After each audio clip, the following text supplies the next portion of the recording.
Assalamualaikum warahmatullahi wabarakatuh. Salam sejahtera bagi kita semua. Salam, Om Swastiastu, Namo Buddhaya, salam kebajikan. Tabe salamat, lingun alatai, salam sujud karin dan malimpang. Adil katalino, baju ramin kasaruga, basenggat kajubata. Arus, arus, arus.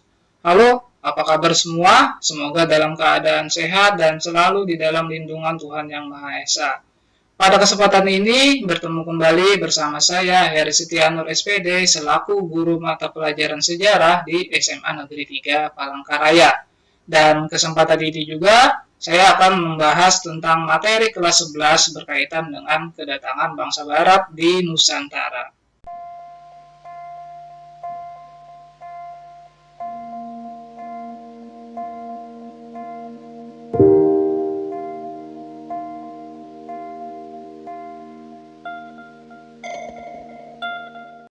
Materi ini berkaitan dengan KD 3.1, yakni menganalisis proses masuk dan berkembangnya penjajahan bangsa Eropa, serta KD 4.1, yakni mengolah informasi tentang proses masuk dan perkembangan penjajahan bangsa Eropa.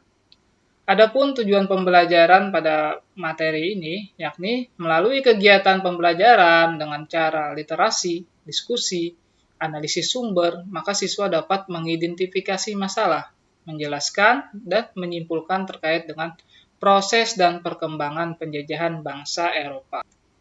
Adapun IPK-nya, indikator pencapaian kompetensi, siswa dapat menganalisis latar belakang kedatangan bangsa Eropa ke Nusantara. Dan juga siswa dapat menganalisis kronologi kedatangan dan perebutan hegemoni bangsa Eropa di wilayah Nusantara. Dan pada kesempatan ini, saya akan memfokuskan ke poin pertama, yakni menganalisis latar belakang kedatangan bangsa Eropa ke Nusantara. Sebelum kita masuk pada materi, di sini kita harus menyamakan persepsi dulu, Kenapa di sini saya sebut bangsa Barat atau bangsa Eropa? Itu adalah negara-negara seperti yang biasa kita kenal dengan Portugis, Spanyol, Inggris, Belanda yang Nusantara. Karena pada masa kedatangan bangsa-bangsa Eropa ke wilayah Nusantara itu,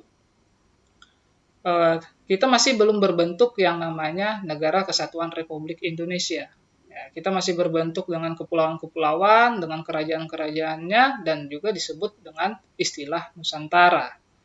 Baik, jadi kita masuk pada materi kita pada hari ini, yaitu berawal dari sebuah permasalahan atau sebuah pertanyaan, latar belakang bangsa Barat datang ke Nusantara. Pertanyaan yang simpel, Tetapi ketika itu saya tanyakan di dalam pembelajaran terhadap siswa-siswa, rata-rata mereka menjawabnya adalah rempah-rempah. Memang latar belakang kedatangan bangsa Barat datang ke Nusantara itu salah satunya adalah rempah-rempah, tetapi banyak hal yang mempengaruhi kedatangan bangsa Barat itu sampai ke wilayah Nusantara, dan itu juga harus perlu kita ketahui karena itu adalah sifatnya penting berkaitan dengan negara kita. Adapun latar belakang kedatangan bangsa Barat ke wilayah Nusantara itu, ada beberapa poin. Yang pertama, jatuhnya kota Konstantinopel 1453 Masehi. Kota Konstantinopel ini merupakan kota pusat perdagangan bangsa Eropa pada masa dulunya. Kalau sekarang bisa dikenal dengan kota Istanbul yang berada di Turki, di mana setiap aktivitas perdagangan, baik itu jual beli rempah-rempah dan hasil-hasil industri lainnya, bangsa-bangsa Eropa berpusat di kota Konstantinopel ini, yang mana kota ini juga menjadi wilayah kekuasaan dari Kekaisaran Romawi.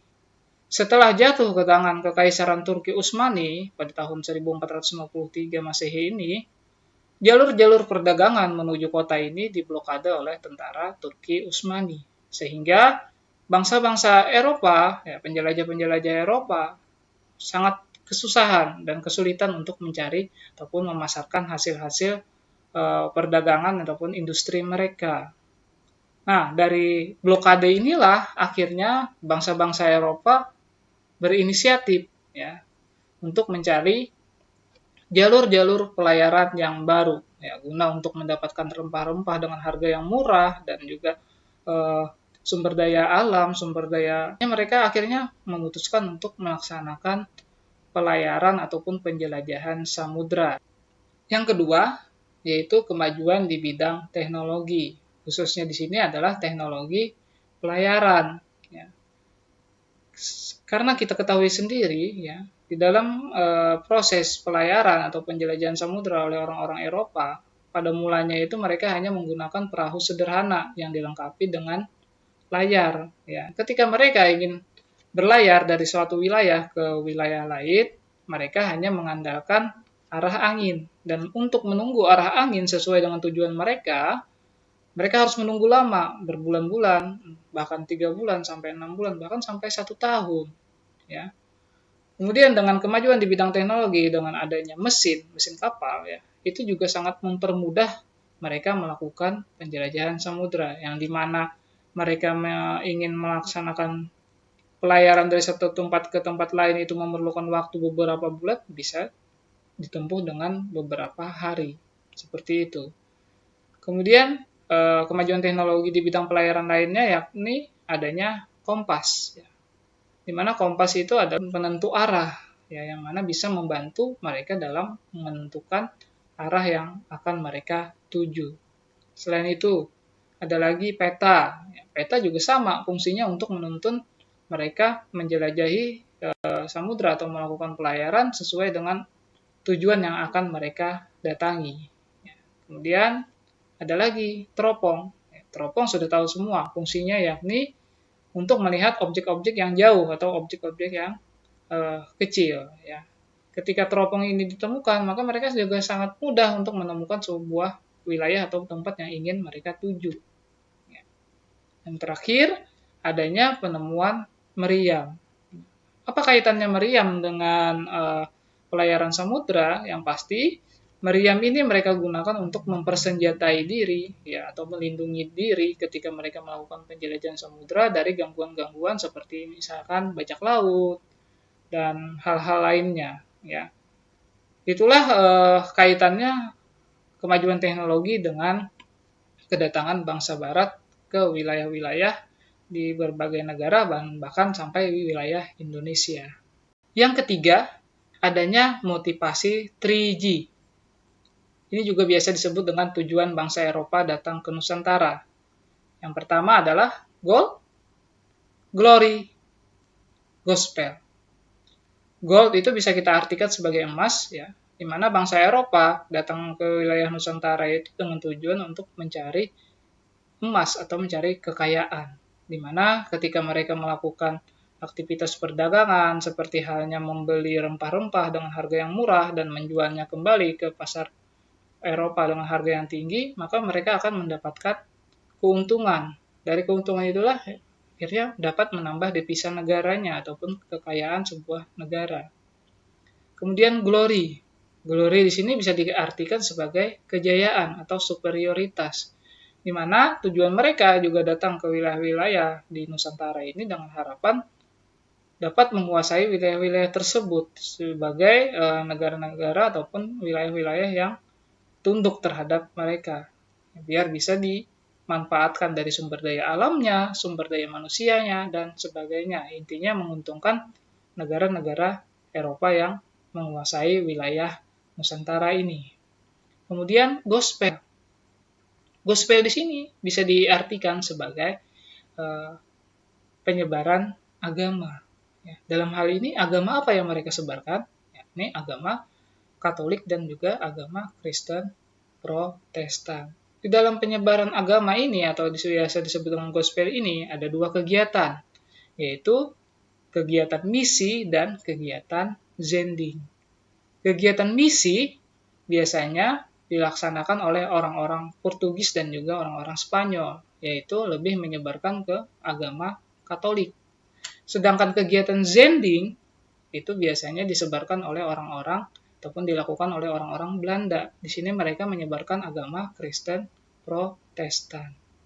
Nah, tiga tujuan ini biasa juga sangat berpengaruh dengan latar belakang kedatangan bangsa Barat ke wilayah Nusantara. Selain itu, masih ada lagi faktor-faktor lain yang mendukung kedatangan bangsa Barat ke wilayah-wilayah di berbagai negara, bahkan juga di wilayah Nusantara. Yang keempat, hal-hal pendukung penjelajahan samudra. Artinya, di sini latar belakang atau faktor-faktor lain yang juga mendorong orang-orang Eropa melaksanakan pelayaran atau penjelajahan samudra sampai ke wilayah Nusantara.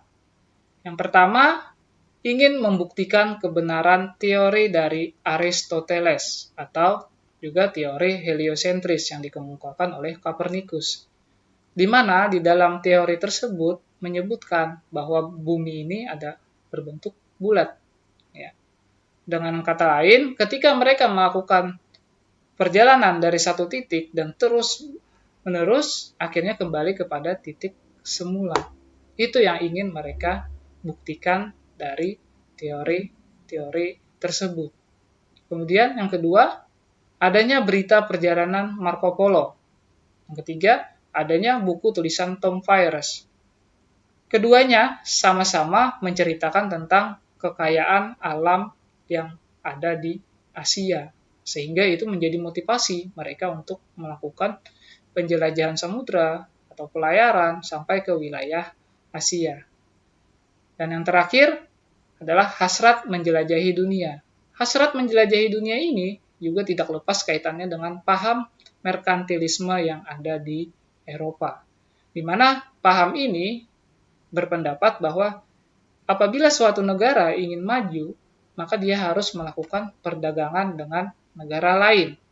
Dan sebagai standar devisa suatu negara dikatakan maju, yakni adalah logam mulia, atau yang biasa dikenal dengan emas. Itu yang menjadi standar dari orang-orang Eropa ataupun negara-negara Eropa. Kalau ingin dikatakan adalah negara maju. Dari situlah akhirnya muncul tekad untuk melakukan penjelajahan samudra atau pelayaran yang mana datang ke wilayah-wilayah yang ada di berbagai penjuru dunia dan bahkan sampai ke wilayah Nusantara. Baik, itulah faktor-faktor ataupun latar belakang kedatangan bangsa Barat ke wilayah Nusantara. Kemudian kita sampai kepada kesimpulan, di mana di sini penjelajahan yang dilakukan bangsa Barat ke Nusantara itu tidak hanya untuk mencari rempah-rempah saja, melainkan banyak faktor, antara lain kemajuan teknologi, politik, dan juga penyebaran agama. Jadi setelah mempelajari materi ini atau menonton video ini, apabila kalian bertemu dengan orang di sekitar kalian ataupun guru-guru kalian yang ingin menanyakan bagaimana kedatangan bangsa Barat ke Nusantara itu seperti apa, kalian bisa menjelaskannya secara rinci dan juga secara kronologi yang jelas, tidak hanya langsung jawab rempah-rempah saja. Setelah melihat video dari ataupun pemaparan materi tadi, sekarang ada tugas untuk siswa-siswa sekalian, di mana sebagai timbal balik dari materi tersebut dan mengukur sejauh mana tingkat pemahaman kalian terhadap materi yang sudah disampaikan, maka itu dari beberapa faktor yang menjadi latar belakang kedatangan bangsa Barat ke Nusantara, silahkan kalian analisa lagi. Terus silahkan kalian cari sumber-sumber lain. Nah, setelah itu kalian tentukan faktor mana yang paling berpengaruh terhadap kedatangan bangsa Barat ke wilayah Nusantara. Setelah itu berikan alasannya. Untuk tugas ini, secara individu ini, bisa kalian kerjakan dengan cara menuliskan di buku catatan ataupun dengan diketik. Ya. Nanti setelah selesai, silakan kalian scan atau upload di link yang sudah disediakan pada deskripsi video ini. Demikian kiranya yang bisa saya sampaikan hari ini. Besar harapan saya semoga apa yang kita pelajari hari ini dapat bermanfaat bagi diri kita sendiri dan juga bagi orang lain. Sedikit banyak bisa menambah wawasan dan pengetahuan kita tentang sejarah yang ada di wilayah negara kita. Terima kasih atas perhatiannya. Jangan lupa tetap belajar, patuhi protokol kesehatan, dan maju bersama, hebat semua. Kompak berkah, kompak bergerak, berkah berdampak. Jangan lupa subscribe channelnya SMA Negeri 3 Palangkaraya, karena di dalam channel SMA Negeri 3 Palangkaraya ini akan banyak memuat video-video pembelajaran dan materi-materi belajar. Kalau bukan kita, siapa lagi?